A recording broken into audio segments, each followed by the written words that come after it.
they're all Anglican on this tour. And it's not really against the Catholics, because I've grown up with Catholics. All my friends from school are Catholics. I went to a Catholic school. It's the administration that I have the beef with. And last night when I played this, no joke, in Sydney, the church doors blew shut. So I don't know what that means, okay? I don't hope I'm not putting anyone at risk here. But basically this is inspired by an incident that happened at Christmas Eve Mass a few years ago when I was there with my family, and the priest handed out an anti-gay marriage petition at Christmas Eve Mass, and I thought that was in poor taste. And I had gay friends that were in the congregation. I wondered how they felt about this thing, and you know, luckily it created a bit of a furore in the local paper, which is pretty right-wing up there, and I was pleased that pretty much all of the comments were, you know, the priest really got shouted down about what he'd done, and even if people didn't believe believe what he was saying, they didn't believe his timing was, they thought his timing was kind of poor. But anyway, I thought, I'm angry about it, and I'm gonna write a punk song about the Catholic Church. But as always, when I'm angry and it filters through my brain, it comes out as a twee folk song.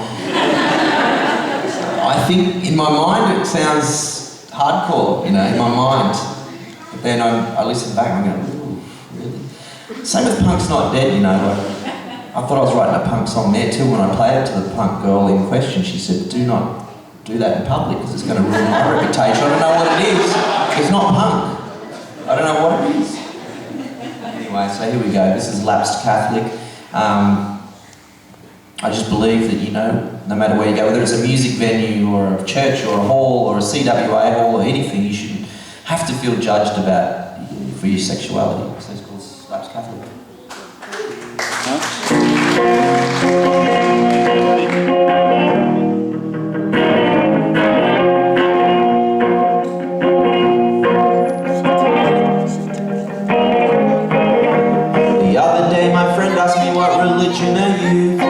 Say I'm Catholic, but I stopped to think it through. I've never felt the need to scream and shout it, and most Catholics I know, they never even talk about it. I was baptised as a baby, had communion been confirmed. Each saint and each apostle I due to fully learn. But somewhere down the line it seems a different bug has bit me, like a cap I used to wear, but now it doesn't seem to fit me.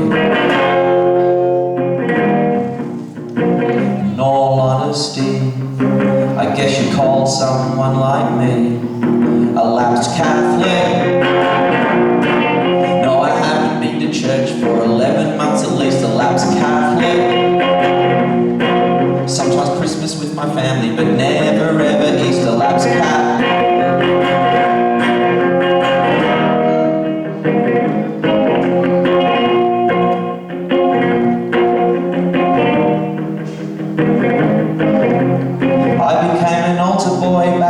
School when my rugby mates would tease me and say I was a pansy fool, but I didn't mind the hours and I didn't mind the robes, so I kidded up and called them all a bunch of homophobes. I like the iconography, I like the ancient ritual. What first seems like a chore will soon become habitual, so I swung the incense round, lit the candles, rang the bells, read the Bible like a novel, looking for the parallels.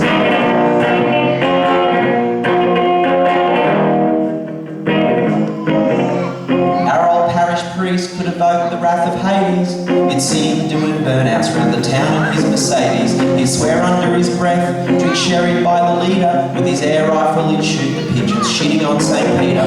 He taught me to be mindful and observe acts of contrition. I looked up to him like some kind of spiritual magician. How he conjured Jesus' blood, drop of water in the wine that I poured out of a bottle of some cheap Vat 69.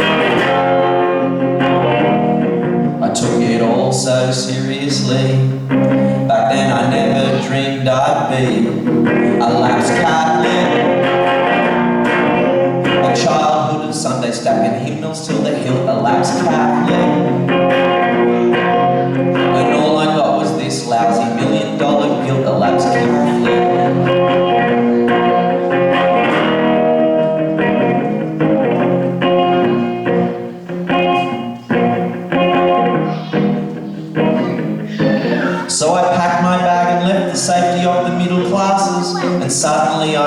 Christ, I'd stopped going to masses. The forest nips of Lismore really opened my mind. In the share houses of Sydney, those ideas were underlined. I hung around with Haris who each day would feed the poor, made friends of some Jehovah's who came knocking at my door. I learned other religions were more or less as valid, and mine was just an olive in this theologic salad.